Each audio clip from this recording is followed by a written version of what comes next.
नमो भगवते वासुदेवाय। नष्टप्रायेषु अभद्रेषु नित्यं भागवत सेवया भगवते उत्तमश्लोके चकारा भगवन् ऋषि। इदं भागवतं नाम पुराणं ब्रह्मसंहितम् उत्तमश्लोकचरितं चकारा भगवन् ऋषि। शृण्वतां स्वकथा कृष्ण पुण्यश्रवणकीर्तनः अन्तस्तो हि अभद्राणि विध्नोति सुहृत्सताम्। ॐ अज्ञानतिमिरन्धस्य ज्ञानाञ्जनशलाकया चक्षुरुन्मीलितं येन तस्मै श्रीगुरवे नमः। श्रीचैतन्यमनोभीष्टं स्थापितं येन भूतले स्वयं रूपकदा मह्यं ददाति स्वपदान्तिकं। वन्देऽहं श्रीगुरु श्रीयुतापदकमलं श्रीगुरुन् वैष्णवंश्च।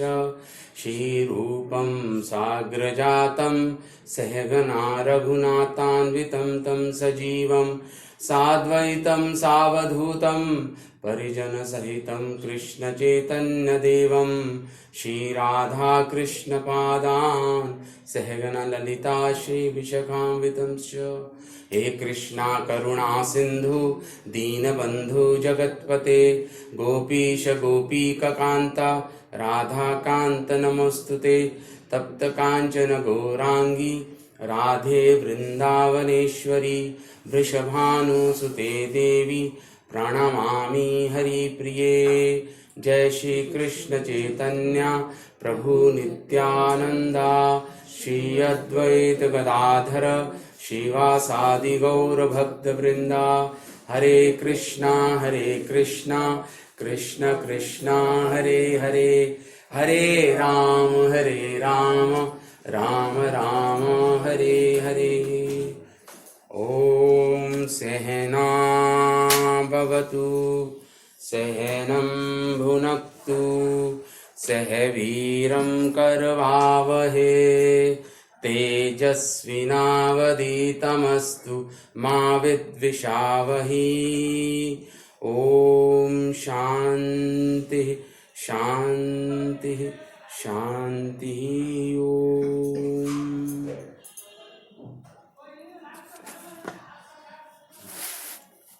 हरे कृष्ण। तो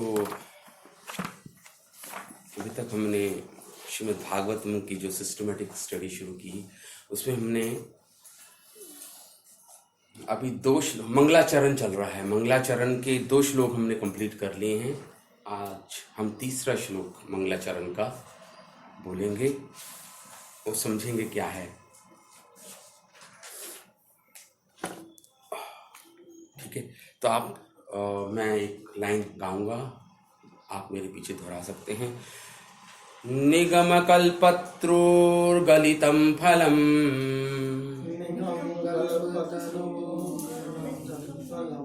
शुखामुखादमृतद्रव्य संयुतम् पिबतं भागवतं रसमाल्यम् मुहुरहो रसिका भुवि भावुका।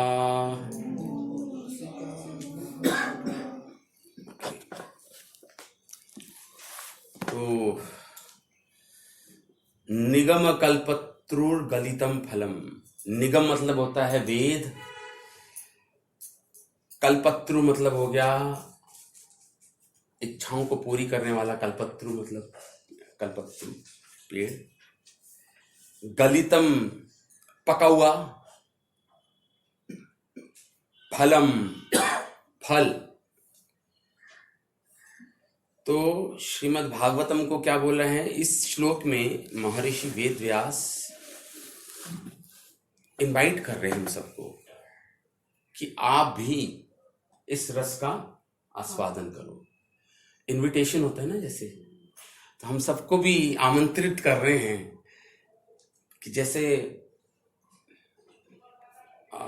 मैं इस पके हुए फल का जो वेद रूपी कल्पत्रु के ऊपर जो पका हुआ फल है, जैसे मैं इसका रस आस्वादन कर रहा हूं, आपको भी मैं इनवाइट कर रहा हूं, यू ऑल्सो रेलिश, इस रस को रेलिश करो, आस्वादन करो इस रस का।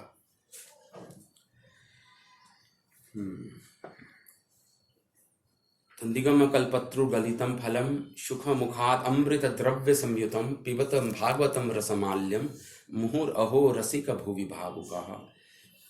हे विज्ञ ए भावुक जनों, वैदिक साहित्य रूपी कल्प वृक्ष के इस पक्के फल श्रीमद् भागवतम को जरा चखो तो। यह श्री सुखदेव गोस्वामी के मुख से निस्सृत हुआ है, अतएव ये और भी अधिक रुचिकर हो गया है। यद्यपि इसका अमृत रस मुक्त जीव समेत समस्त जनों के लिए पहले से ही आस्वाद्य था। इसका रस, अमृत रस। तो इसमें हम अपने आचार्यों की कमेंट्री, एक्चुअली मैं पढ़ के ज़्यादा नहीं आया, लेकिन हम डिस्कस कर सकते हैं।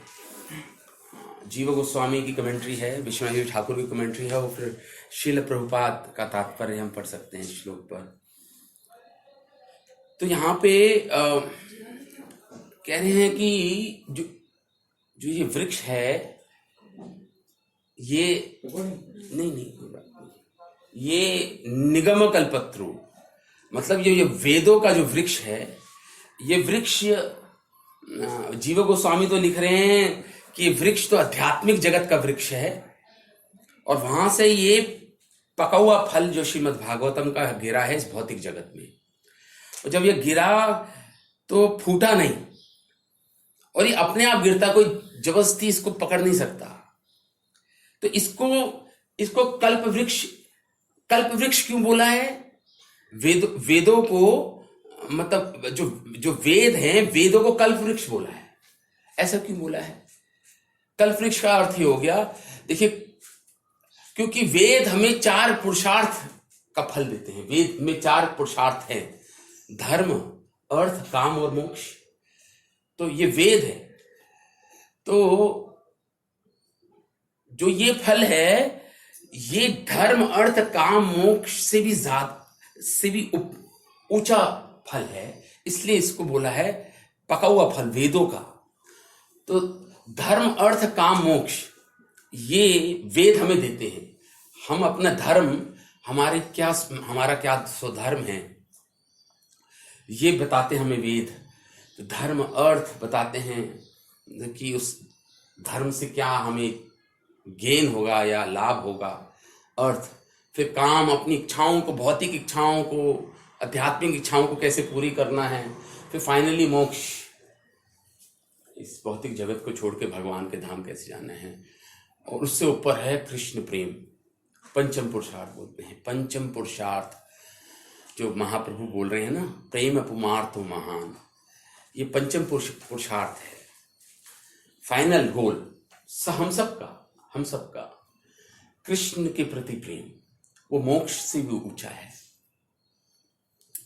तो जो ये जो फल है, ये क्योंकि कृष्ण प्रेम देने वाला है, इसलिए इसको गलितम फलम बोला है। मतलब यहाँ पे गलितम फलम का ये अर्थ हो गया कि ये रागानुगा भक्ति को बताने वाला है। श्लोक रागानुगा भक्ति क्या होती है? एक तो होती है वेदी भक्ति, जिसमें हम नियमों का पालन करते हैं। अभी मन नहीं जाता भगवान के नाम में या जल्दी उठने में, लेकिन उसका पालन करते हैं हम नियमों का, ताकि हमारा मन भगवान में लगना शुरू हो जाए। अभी तो ये अवस्था हमारी कि हमें जबरदस्ती नियमों का पालन करना पड़ता। अभी हम रसास्वादन नहीं कर पा रहे कृष्ण के नाम का, कृष्ण के धाम का, कृष्ण के भक्तों का। अभी रस की उत्पत्ति नहीं हो रही है। लेकिन हमें पता है कि अभी हमने केवल सिद्धांत पढ़ लिया है शास्त्रों में कि भाई इसका फल जो आएगा वो बहुत ऊंचा होगा, मतलब हमारे लिए, हमारी आत्मा को आनंदित देगा या हमें भगवत धाम ले जाएगा। इसलिए नियमों को अभी हम अपने आप को हमने नियमों से बांध रखा है शास्त्रों के। लेकिन जो गलितम का अर्थ है कि पका हुआ, मतलब रागानुगा भक्ति की बात हो रही है यहाँ पे बात हो रही है रागानुगा भक्ति, मतलब स्वतः मन कृष्ण में जाएगा। आपको अपने आप को जबरदस्ती नहीं करना पड़ेगा। फिर स्वतः मनोगतिर अविच्छिन्न मतलब जैसे गंगाम बसाऊ अंबुधौ, जैसे गंगा नदी स्वतः समुद्र की ओर जाती है स्वतः, ऐसे ही हमारा मन स्वतः कृष्ण की ओर चला जाएगा जब हम रसास्वादन करेंगे कृष्ण का। तो उससे बोलते हैं रागानुगा भक्ति। रागानुगा भक्ति होगी जब स्वतः जाता है मन। तो ये श्लोक तो हमें रागानुगा भक्ति के बारे में बता रहा है, निगम कल्पत्रु गलितम फलम। और एक और विशेषता है इस फल की कि ये गलितम फलम तो है, लेकिन सुखा मुखाद अमृत द्रव्य संयुतम। जैसे कोई फल को अगर तोता खा लेता है तो वो फल और मीठा हो जाता है। पहले ही मीठा था ये फल, लेकिन सुखदेव गोस्वामी के मुख से जब ये निकला फल, जब ये निकला ये कथा, तो ये और मीठी हो गई और अमृत उसमें मिल गया। और द्रव्य, इस द्रव्य में, द्रव्य बोलते हैं, एक तो ठोस वस्तु होती है, एक द्रव्य होती है मतलब लिक्विड। तो ये ऐसा फल है कि एक और विशेषता बता रहे हैं कि क्योंकि सुखदेव गोस्वामी के मुख से निकल गया तो ये अमृत बन गया। मतलब अमृत तो था ही, द्रव्य बन गया मतलब लिक्विड बन गया। ये सॉलिड नहीं रहा उसमें, उसमें मिल गया उनका उनका सुखदेव गोस्वामी का क्योंकि का रस भी इसमें मिल गया। मतलब ये हुआ एक शुद्ध भक्त जब वही कथा करता है तो वो और रस भर जाता है उस रस। एक एग्जाम्पल जैसे श्रीमद् भागवत में आता है कि जैसे माता यशोदा के पास सारी गोपियां आती थी कि कृष्ण तो हमारे यहाँ माखन चोरी कर रहे हैं। तो पूछती थी यशोदा मैया कैसे मतलब वो तो छोटा सा बच्चा है, तुम ऊपर लटका दिया करो माखन, तो वो कैसे ले पाएगा माखन। तो गोपियां कहती थी हम लटकाते हैं, वो डंडे से तोड़ता है, जो भी मतलब ये कथा कहती थी, शिकायतें करती थी। लेकिन शिकायतें तो नहीं करती थी, वो चाहती थी कि यशोदा मैया को भी ये कथा सुनने को मिले, क्योंकि यशोदा अपने घर तो चोरी नहीं करते थे भगवान, तो यशोदा मैया वंचित थे इस रस से। तो इसलिए गोपियां आके वो रस देती थी किसको? यशोदा मैया को। तो देखिए वही कथा, कृष्ण कथा जब गोपियों ने अपने मुख से बोला तो वो और रसिक हो जाती थी। तो यशोदा मैया को और आनंद आता था।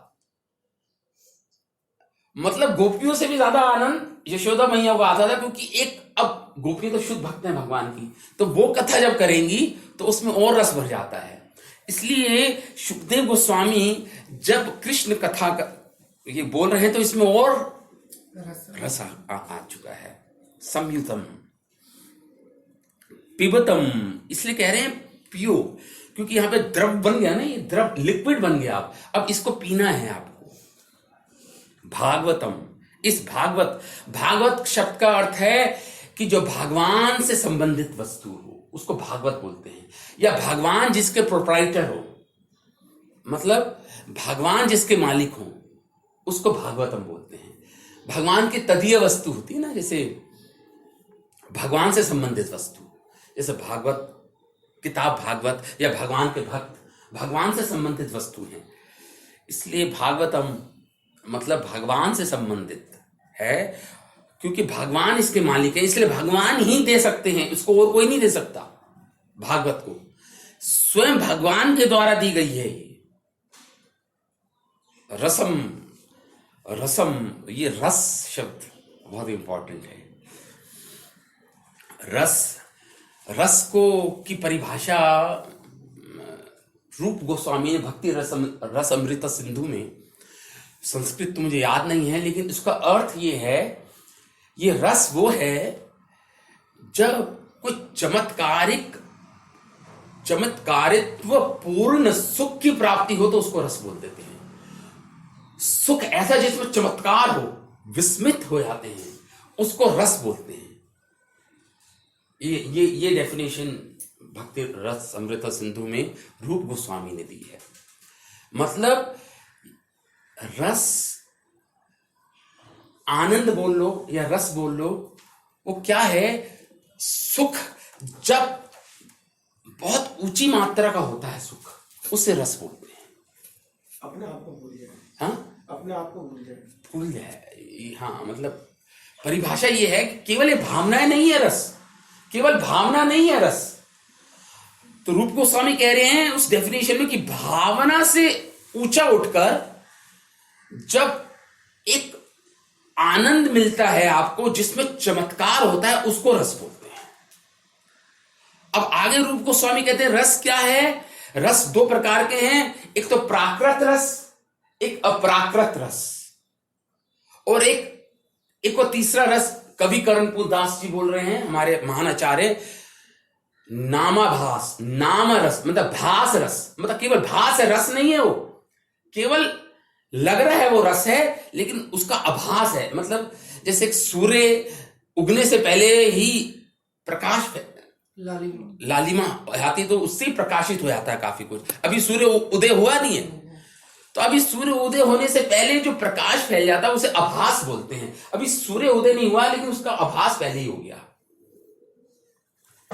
उससे अंधकार नष्ट हो जाता है। तो ना, एक तो होता है आभास कि अभी पूर्ण रस प्राप्त नहीं हुआ लेकिन केवल आभास है, वो भी बहुत आनंदपूर्ण अवस्था है, वो भी बहुत बड़ी आनंदपूर्ण अवस्था है। क्योंकि कहते हैं नामाभास में ही सारे पाप नष्ट हो जाते हैं। अभी नाम उदित नहीं हुआ शुद्ध नाम जीवा पर, लेकिन नामाभास अवस्था में भी पाप तो सारी नष्ट हो जाते हैं। नामाभास अवस्था में ही शुभदा और सारे पापों को मतलब भक्ति अभी पूर्ण उदित नहीं हुई, अभी आभास ही है, उसमें ही दो चीजें होती हैं। एक तो पाप नष्ट हो जाते हैं भक्ति से, और शुभदा, ऑस्पिशियसनेस, मंगलमय हो जाता जीवन में, मंगल में। अभी तो वो साधना भक्ति की अवस्था में ही है, फिर भाव भक्ति की अवस्था में आएगा, फिर प्रेमा भक्ति की अवस्था में आएगा। तो प्रेमा भक्ति की अवस्था में तो कृष्ण ही कोई आकर्षित कर लेती है ये भक्ति, और कृष्ण को आकर्षित कर लेती है। और सांद्रानंद मतलब कंडेंस्ड ब्लिस, मतलब जैसे दूध को काटते रहते हैं तो उसके वो बन जाता है ना, द्रव बन जाता है, द्रव, तो वैसा रस मिलता है। वो तो प्रेमा भक्ति की अवस्था में मिलता है, लेकिन अभी साधना भक्ति की अवस्था में ही बहुत चीजें हो जाती हैं। मतलब पाप नष्ट हो जाते हैं और जीवन में मंगलमय हो जाता है जीवन। तो भागवतम रसम आल्यम, रस है ये। रस शब्द इसलिए इंपॉर्टेंट है क्योंकि भगवान की डेफिनेशन, एक तो वो रस है जैसे भगवान से संबंधित जो संबंध होता है, उसे जो संबंध भगवान से है, और भगवान उसके प्रोप्राइटर है, उसे भागवत बोलते हैं। जैसे भगवान के भक्त भी भगवान से संबंध रखते हैं और भगवान उनके स्वामी है, तो वो भी, तो भागवत दो प्रकार की होती है, एक तो भक्त भागवत, एक किताब भागवत। आपने सुना होगा, भक्त भागवत मतलब एक शुद्ध भक्त भगवान का, क्योंकि भगवान से तदीय वस्तु है, वो भगवान से संबंध है उस वस्तु का। आप समझ रहे हैं? समझ रहे ना मैं क्या बताने की कोशिश कर रहा हूं। और एक होती है किताब भागवत, ये भगवान का ये जो शास्त्र है भागवत, ये भी भगवान की तदीय वस्तु में भगवान से संबंधित है ना, और भगवान इसके मालिक है, इसलिए ये भी भागवत हो गई।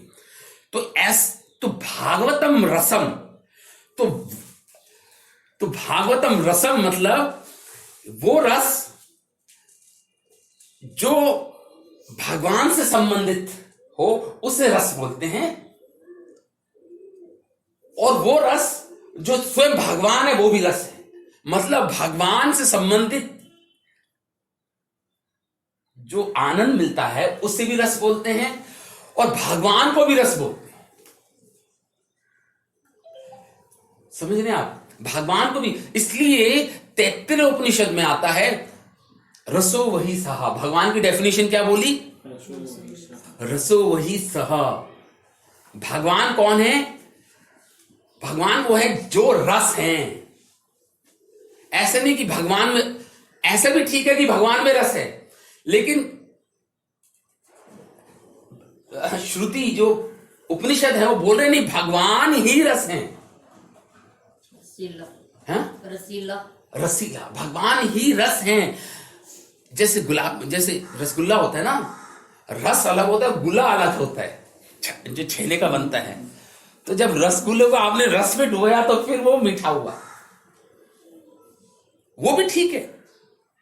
लेकिन अगर रस, भगवान जो गुला बना ही रस से है, जैसे आपने देखा होगा हम चीनी की हम वो बनाते हैं ना, नहीं चीनी के खिलौने, आपने कभी देखा होगा? जब अब तो आजकल वो ट्रेंड है, जब हम छोटे थे दिवाली पे आते हैं। अच्छा, चीनी के जो खिलौने होते हैं, अब वो खिलौना वो जो चीनी ही है, उससे आप, कोई बच्चे उसका कान खा लेते हैं, कोई बतख बनी होती है तो चोंच खा लेते हैं। हालांकि वो ऐसा कोई अच्छी सरकार को अलाउ नहीं करना चाहिए, क्योंकि इसमें बच्चों की गलत टेंडेंसी बढ़ती है। कोई नरभक्षी नहीं बनाना चाहिए बच्चों को। लेकिन मेरा भावार्थ कहने का ये है कि उसकी चोंच खाओ या पैर खाओ, कुछ भी खाओ, वो रस से परिपूर्ण है। ऐसी भगवान भी कुछ ऐसी, रसो वही सहा, भगवान ही रस है, ऐसा हमारे शास्त्रों में लिखा हुआ है भगवान की डेफिनेशन। फिर इसकी कॉन्टिन्यूशन में वो श्लोक आता है, रसम ही एवायम लब्ध्वा आनंदी भवति। तैत्तिरीय उपनिषद का श्लोक है। रसम, इस रस को, ही एवायम, एव जो प्राप्त करता है इस रस को, लब्ध्वा आनंदी भवति, वो भी आनंद से परिपूर्ण हो जाता है। वो भी आनंद से परिपूर्ण, जो जीवात्मा इस रस का आस्वादन करती है, क्योंकि भगवान से जुड़ गई हो, क्योंकि भगवान आनंदमय और साथ हैं, रस से भरे हुए हैं। तो जब हम भगवान से जुड़ते हैं तो हमारे अंदर भी वो रस आ जाता है। समझ रहे? ये शास्त्रों की बातें हैं। तो रसम तो रसम ही एवायम, मतलब ही लगा दिया और एव लगा दिया। केवल इसी भगवान के संपर्क में आने से रस मिलेगा, क्योंकि रस भी, प्राकृत रस भी तो होता है ना एक। प्राकृत मतलब संसार का रस, उसे रस नहीं बोलेंगे। एक्चुअली विश्वनाथ ठाकुर तो रस बोलने को तैयार नहीं है उस आनंद को। रस केवल भगवान से, इससे रास बोला है। रास लीला आपने सुना है ना, भगवान की रास लीला होती। एक्चुअली रास लीला केवल कृष्ण के साथ हो सकती है। रस केवल कृष्ण के साथ हो सकता है। जड़ वस्तु में रस नहीं है, रस जड़ वस्तु में नहीं है। वो रस शब्द नहीं बोलेंगे, लेकिन फिर भी जीव गोस्वामी ने उसे रस बोल दिया। विश्वनाथ चक्रवर्ती ठाकुर तो कह रहे वो रस है ही नहीं। तो जीव गोस्वामी कह रहे हैं रस दो प्रकार के हैं, प्राकृत रस और अप्राकृत रस। भौतिक जड़ वस्तु से जो संबंधित रस की उत्पत्ति होती है। मैं रस शब्द यूज कर रहा हूं, लेकिन रस है नहीं। जो सुख आपको जड़ वस्तु के संपर्क में आने से मिलता है, उसे प्राकृत रस बोलते हैं। जो सुख आपको अप्राकृत वस्तु के संपर्क में आने से मिलता है, उसको अप्राकृत रस बोलते हैं। वो रियल रस है। एक टेम्परेरी हो गया, एक परमानेंट हो गया। एग्जैक्टली। एक क्षणभंगुर, एक परिमित मतलब मेजरेबल। देखिए रस में क्या डिफरेंस है। रस चाहिए आपको, क्योंकि भगवान रसो वही सा है। हम भगवान के, क्योंकि भगवान के अंदर रस है और क्योंकि हम भगवान के अंश हैं, इसलिए हमारा रस प्राप्त करने की जो इच्छा है वो संवैधानिक मतलब इट इज कानूनी तौर पर ठीक है, कॉन्स्टिट्यूशनली राइट है वो, क्योंकि हमारा राइट, हमारा अधिकार है उस रस, क्योंकि हम भगवान के अंश हैं। और भगवान रस से परिपूर्ण है, इसलिए हमें भी रस प्राप्त करने की हमारा पूरा अधिकार है। कोई गलत नहीं है सुख प्राप्त करना, लेकिन प्राकृत वस्तुओं में जो हम रस प्राप्त कर रहे हैं वो गलत है। Try to understand. किसी के अंदर सुख पाने की इच्छा अपराध नहीं है, वो अपराध है जब वो जड़ वस्तु में वो सुख प्राप्त करने की कोशिश करता है, वो गलत है, वो निंदनीय है शास्त्रों में। लेकिन वही रस अगर भगवान से प्राप्त हो रहा है तो वो प्रशंसनीय है शास्त्रों में, प्रशंसनीय है वो शास्त्रों में। इसलिए अप्राकृत रस और प्राकृत रस, जो प्राकृत रस है वो परिमित है, पहली बात मेजरेबल है, मेजर कर सकते हो उस रस को आप। और भय, शोक भय से परिपूर्ण है प्राकृत रस। दुख जनित है प्राकृत रस। और जो अप्राकृत रस है शोक भय को हटाता है, अनंत मात्रा का आनंद जो प्रोपोर्शनली बढ़ता है। ये फर्क है मेटेरियल रस और स्पिरिचुअल रस में। अगर आप एक differences enumerate the differences between the material rasa and the spiritual rasa, question है क्वेश्चन है। तो अप्राकृत रस परिमित है, मेजरेबल है। जो अप्राकृत रस है वो अपरिमित है, मेजरेबल नहीं है। एक पेपर बना दो बुझिए आप एक पेपर बना दो। जो प्राकृत रस है वो प्रोपोर्शनेटली डिक्रीजिंग है और अप्राकृत रस प्रोपोर्शनेटली इंक्रीजिंग है। उसका अंत दुख में है। जो ये तीसरा, प्राकृत रस दुख देके जाएगा, अप्राकृत रस और सुख का अधिष्ठान बनेगा, फाउंडेशन बनेगा। ये रस मिला अप्राकृत, उसके ऊपर और रस बढ़ेगा आपका, तो वो फाउंडेशन बन गया। अब वो और बढ़ जाएगा, संवर्धन हो जाएगा उस आनंद का। तो 3 डिफरेंसेस हो गए। जिसने ये समझ लिया, अब वो इस संसार का रस छोड़ के भगवान। प्रॉब्लम ये है, जब तक ये बुद्धि निश्चय नहीं कर लेती कि संसार में आनंद नहीं है, जब तक इसको भगवत प्राप्ति नहीं होने वाली। ये आप समझ लीजिए, जब तक आपकी इंटेलिजेंस ये निश्चय नहीं कर लेती कि इस संसार में रस आनंद नहीं है, जब तक भगवान की भक्ति में आपका मन ठहरेगा नहीं, स्थित नहीं हो पाएगा। इसलिए जब बुद्ध निश्चय कर ले कि इस संसार में सुख नहीं है, केवल कृष्ण में सुख है, कृष्ण की से संबंधित वस्तुओं में सुख है, तो फिर स्वतः ये मन कृष्ण की ओर जाएगा। जैसे गंगा स्वतः समुद्र की ओर बहती है। मनो और गति अविच्छिन्न, अविच्छिन्न मतलब रुकावट के बिना, अविच्छिन्न।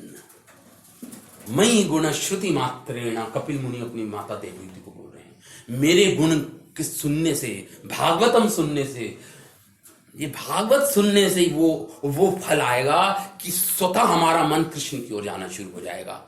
उसे रागानुगा भक्ति बोल देते हैं। वो रागानुगा भक्ति है। अब समझ में आया?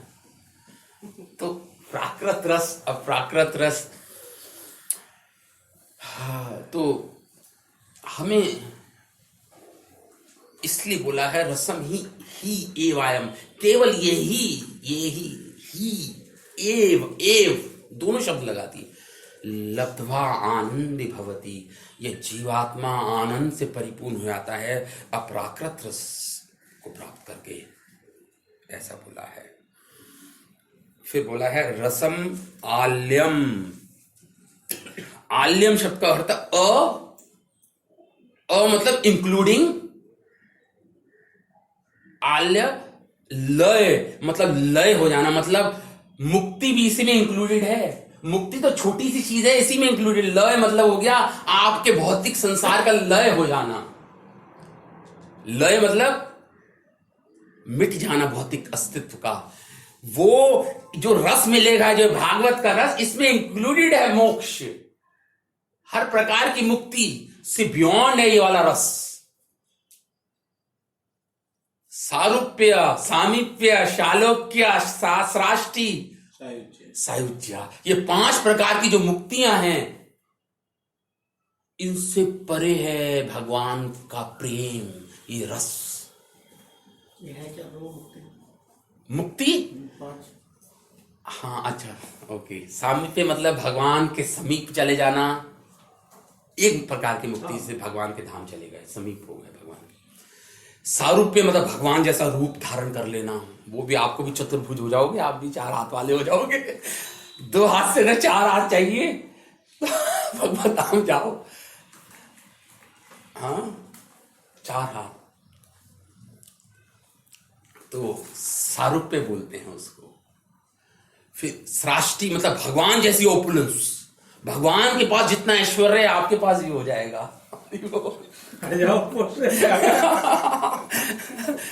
तो मन ललचा रहा है कि भाई अभी भी जाना चाहिए भगवान के धाम में। सृष्टि, फिर क्या है? सायुज्य, भगवान के अंदर विलीन हो जाना, भगवान, ब्रह्मन रियलाइजेशन जिसे बोलते हैं, निराकार ब्रह्म में का निराकार ब्रह्म, भगवान में कहते हैं ना विलीन हो जाते हैं, आत्मा भगवान में विलीन हो जाती है। बूंद समुद्र में गिर के समुद्र ही हो जाती है, ऐसा जो ज्ञानी लोग बोलते हैं। तो वो सायुज्य मुक्ति बोलते हैं। सायुज्य मुक्ति तो उनको मिलती है जो असुर, भगवान अपने हाथों से जिन असुरों का वध करते हैं, उनको सायुज्य मुक्ति मिलती है ज्यादातर।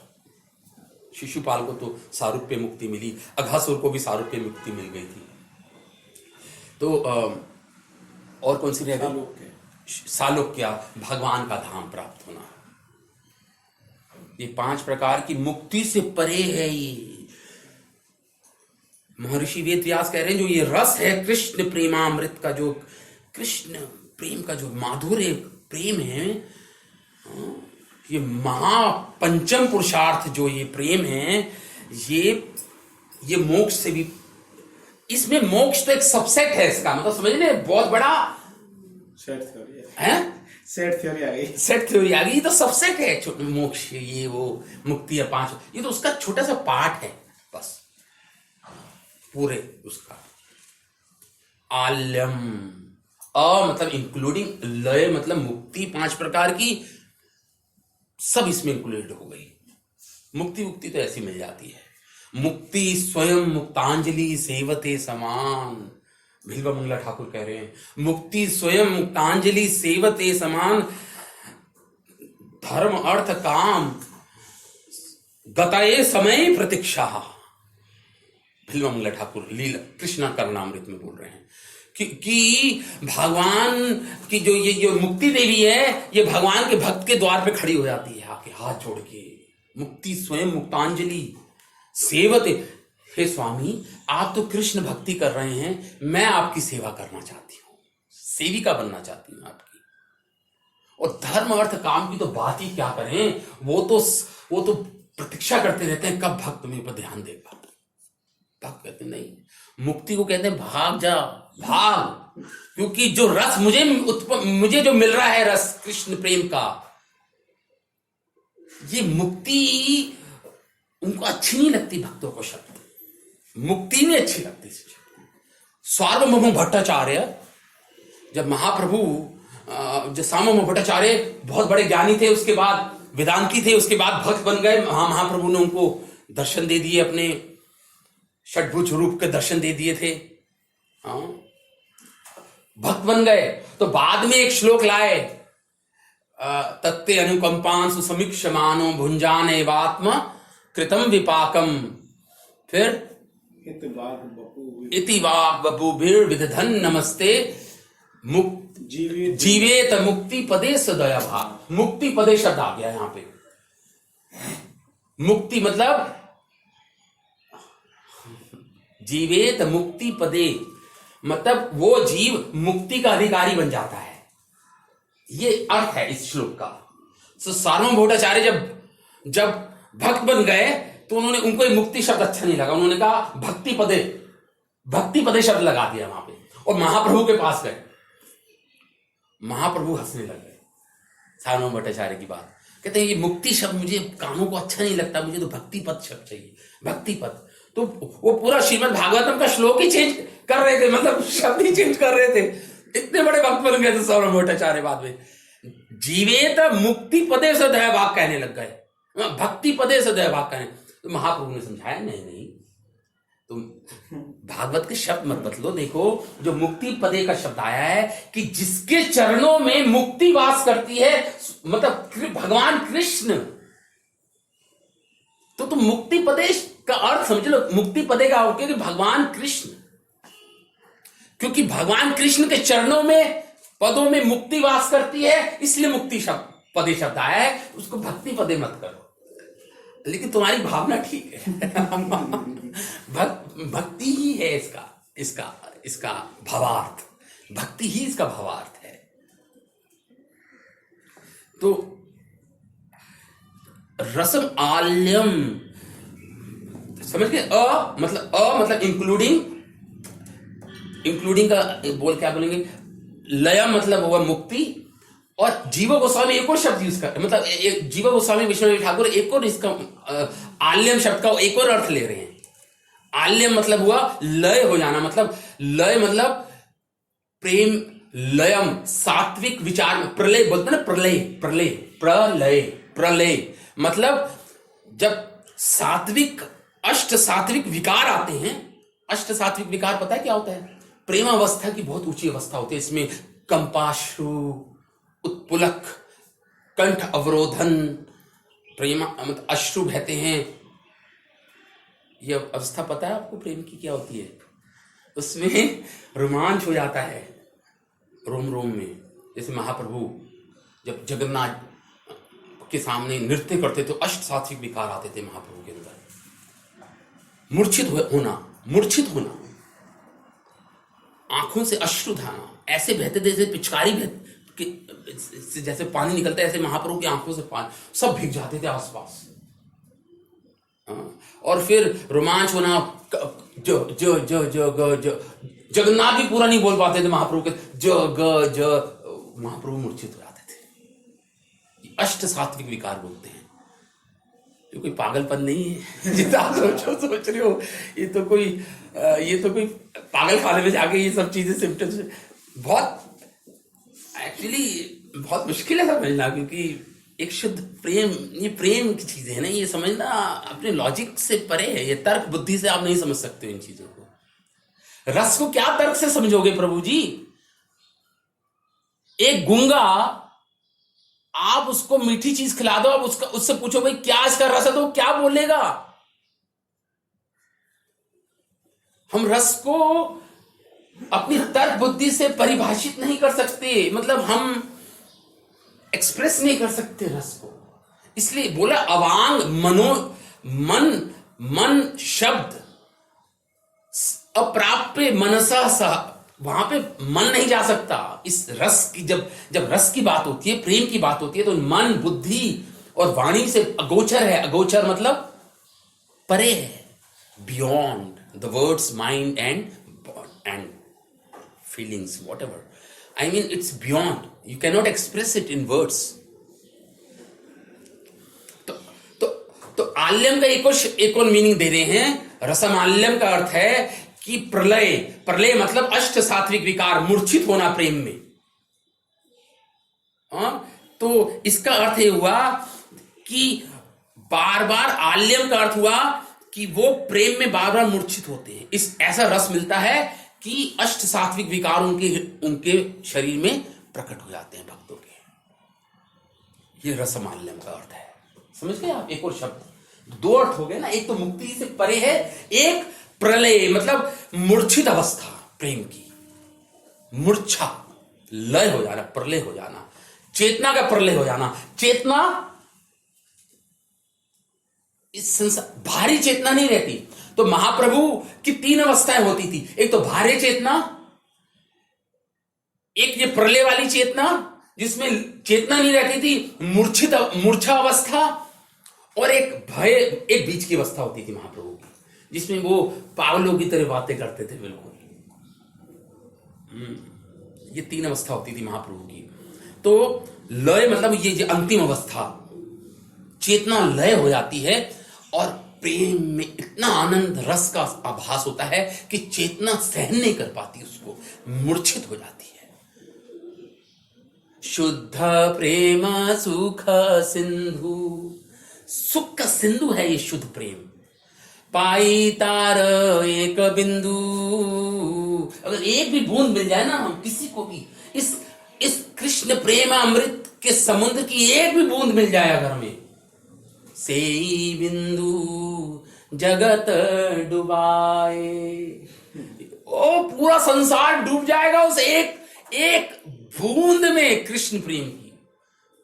बात छोड़ दीजिए पूर्ण कृष्ण प्रेम की, तो एक बूंद भी, महाप्रभु कह रहे हैं चैतन्य चरितमृता में, एक बूंद भी मिल जाए ना जीवात्मा को, पागल हो जाएगा, पागल। सुबह 8 बजे अपना सारा घर छोड़ छाड़ के भागवत में आ जाएगा क्योंकि पागल है हम लोग पागल हो चुके हैं, हम पागल हो चुके हैं। क्योंकि रस का स्वादन मिल रहा है हमें, हाई टेस्ट मिल रहा है हमें लाइफ का। क्या चीज खींचती है हमें? ये रस। आल्यम मतलब अच्छा, फिर है मुहु, नेक्स्ट शब्द है मुहुर अहो रसी का भूवि भावु का। एक्चुअली सबके पास श्लोक होना चाहिए ताकि एवरीबडी कैन रिलेट, क्योंकि आप लोगों के पास श्लोक नहीं है और मैं श्लोक पढ़े जा रहा हूं, तो आप कहेंगे फिर कैसे रिलेशन, कैसे बेटर। थोड़ा यू शुड हैव अ श्लोक in front of you, I think वो इंपॉर्टेंट है। या तो हमारे पास एक स्क्रीन होनी चाहिए। नहीं, कल फोर्थ करेंगे ना, जब भी आप फोर्थ करेंगे तो हम उसको फोटो लेके स्क्रीन में ओके, दैट इज इंपॉर्टेंट, क्योंकि हम सिस्टमेटिक स्टडी कर रहे हैं तो एक शब्द इंपॉर्टेंट है।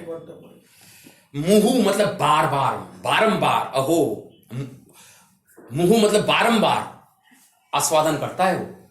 मतलब विश्वनाथ ठाकुर लिख रहे हैं आस्वादन करता है, कृष्ण प्रेम का आस्वादन करता है, कृष्ण भक्ति का आस्वादन करता है, मूर्छित होकर गिर पड़ता है, फिर उठता है, फिर दोबारा पीता है इस रस को और फिर मूर्छित हो जाता है, फिर उठता है, फिर प्रेम का आस्वादन करता है, फिर मूर्छित हो जाता है। मुहु मतलब बार बार आस्वादन कर रहा है, बार बार मूर्छित हो रहा है, फिर उठ रहा है, फिर। This is what the explanation of Vishwanath Chakravarti Thakur. क्या एक्सप्लेनेशन है, इमेजिंग है, इमेजिंग।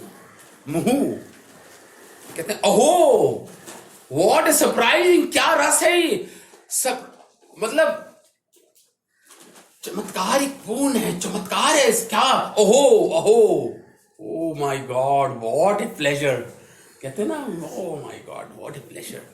तो अहो, बहुत विस्मित हो जाता है भक्त। रसिक वो होते हैं जो प्राप्त कर चुके हैं उस अवस्था को, जो इस रस को समझ चुके हैं, इस रस को, जिनको नॉलेज हो गई है इस रस को प्राप्त करने की, इनको नॉलेज है वो। तो ये रसिका का अर्थ ये हुआ कि इस भागवतम में जो रस प्राप्त करने के लिए प्रयास कर रहे हैं उनका वर्णन है, और जो प्राप्त कर चुके हैं उनका वर्णन है। मतलब जो रस अभी साधना भक्ति में उत्पन्न हो रहा है उसका भी वर्णन है श्रीमद् भागवतम में, और जो प्रेमावस्था तक जो रस मिलेगा वो पूरा रस ही है, वो उसका भी वर्णन श्रीमद् भागवतम में है। मतलब साधक एस्पिरेंट जो है उस रस का, उसका भी रस ही कहा। मतलब जो प्रेम अवस्था तक है उसका रस भी है इसमें, जो सबसे ऊंची अवस्था तक पहुंच चुके हैं उनका भी वर्णन है। जैसे रासलीला, गोपियां पहुंच चुकी हैं अपने अंतिम चरम प्रकाष्ठा तक पहुंच गई हैं, प्रेम की अंतिम सीढ़ी तक पहुंच चुकी हैं श्रीमती राधा रानी, उनका भी वर्णन है। और जो नए साधक हैं उनका भी वर्णन है इसमें, जो उस रस को प्राप्त करने के लिए प्रयास कर रहे हैं वो भी रस है। तो दोनों प्रकार के रसिकों का इसमें वर्णन है। भूवि मतलब इस पृथ्वी पर, भावु कहा, भावु का मतलब जो जो निपुण हो चुके हैं इस रस का आस्वादन करने के लिए, जो भाव की अवस्था तक पहुंच चुके हैं, भावा भक्ति की अवस्था तक पहुंच चुके हैं, ऐसे भावुक जनों के लिए भी ये श्रीमद् भागवतम रस से परिपूर्ण है, भावों का। So this is the meaning निगम कल्पत्रु गलितम फलम का शब्द मतलब, निगम मतलब वेद। वेद दो चीज होती है, तो निगम, एक आता आगम। आगम तो होगा पंचरात्र शास्त्र। पंचरात्र मतलब जो नारद मुनि जी ने दिए। आगम एक होते निगम। निगम मतलब वेद। वेद वेद निगम शास्त्र, आगम शास्त्र। बाद में आप ये शब्द सुनेंगे। निगम मतलब वेद। वेद रूपी कल्पत्रु के ऊपर जो पका हुआ फल है, जिसको सुखदेव गोस्वामी ने अपने मुख से चक्कर और मीठा बना दिया है, और जो अमृत के समान है, इसको पियो। पियो क्यों? क्योंकि अब इसमें अब इसके अंदर ना, इस फल के अंदर ना कोई गुठली है, ना कोई छिलका है। अब तो केवल गूदा ही गूदा है, वो भी द्रव्य बन चुका है, लिक्विड। और ये इंपॉर्टेंट है कि ये फल गिरता है तो ब्रांचेस से गिरता है। मतलब जो वृक्ष है ये डायरेक्ट नहीं गिरता नीचे फल, ये गुरु परंपरा से आता है ज्ञान। मतलब ये हुआ, मतलब भगवान नारायण के टहनी से नीचे गिरा तो दूसरी टहनी पे आ गया फल, वो आ गया ब्रह्मा जी के पास, और ब्रह्मा जी से गिरा तो तीसरी टहनी पे आ गया फल, वो है नारद मुनि की टहनी पे आ गया। नारद मुनि की टहनी से गिरा तो ये सुखदेव गोस्वामी की मतलब महर्षि वेदव्यास की टहनी पर आ गया, और महर्षि वेदव्यास की टहनी से नीचे से गिरा तो ये सुखदेव गोस्वामी के मुख में आ गया ये फल। तो ये फल डायरेक्ट नहीं गिरता, ये टहनी से नीचे गिरता है। ये इंपॉर्टेंट पॉइंट है समझना यहां पे। इसलिए ये नॉलेज आपको, जो ये ज्ञान है कृष्ण भक्ति का, ये आपको गुरु परंपरा से लेना है। गुरु परंपरा से लेना है इस ज्ञान को, जब आप आस्वादन कर पाएंगे इसको। समझ गए ये point? You have to take it from the guru parampara. तो टाइम कितना हो गया? Time is over. तो मैं आज सोच रहा था कि प्रभुपाद का तात्पर्य भी पढ़ लेंगे, और अभी तो सब पढ़ना है। लेकिन नेक्स्ट क्लास में हम इसको कंटिन्यू करेंगे। वैसे तो आपको काफी अच्छी अंडरस्टैंडिंग हो गई है श्लोक की, क्या बोल रहा है श्लोक, और लगता है सिंपल है, लेकिन हमारे आचार्यों ने इनकी रियलाइजेशन बहुत ऊंची कक्षा की हैं। और उस कक्षा में हम हैं तो नर्सरी क्लास के स्टूडेंट्स, लेकिन पीएचडी की बातें कर रहे हैं इधर बैठ के, क्योंकि एटलीस्ट हमें पता होना चाहिए हमारा लक्ष्य क्या है। इसलिए हम ये बातें कर रहे हैं। अभी हम इसके अधिकार नहीं है अभी, लेकिन तो प्रश्न उठता है कि बातें क्यों कर रहे हैं, क्यों चर्चा कर रहे हैं? क्योंकि you have to understand this is our goal.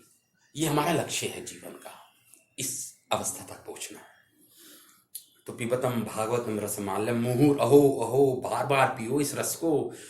Invite कर रहे हैं Maharshi Vedvyas, come on let's drink this nectar of Shrimad Bhagavatam. भुवि भावुका, इस पृथ्वी पर भावु का मतलब जो भावुक हैं, जो इस साइंस को समझ गए हैं, इस रस की साइंस को समझ गए हैं, जो निपुण हो गए हैं, उनके लिए भी है ये। मतलब मुक्त पुरुषों के लिए भी है, और जो मुक्त नहीं हुए उनके लिए भी है। मुक्त पुरुषों, यद्यपि इस अमृत रस मुक्त जीवों समेत समस्त जनों के लिए पहले से आस्वाद्य है। इस श्लोक का अर्थ पढ़ रहा हूं मैं कि मुक्त जीवों के लिए भी है ये। ऐसा नहीं है कि केवल साधकों को लिए है श्रीमद् भागवतम। जो मुक्त हो चुके हैं, जो रस प्राप्त कर चुके हैं, उनके लिए भी आस्वाद्य है, उनके लिए भी रिलेशेबल है। ये एक और पॉइंट आ गया इसमें।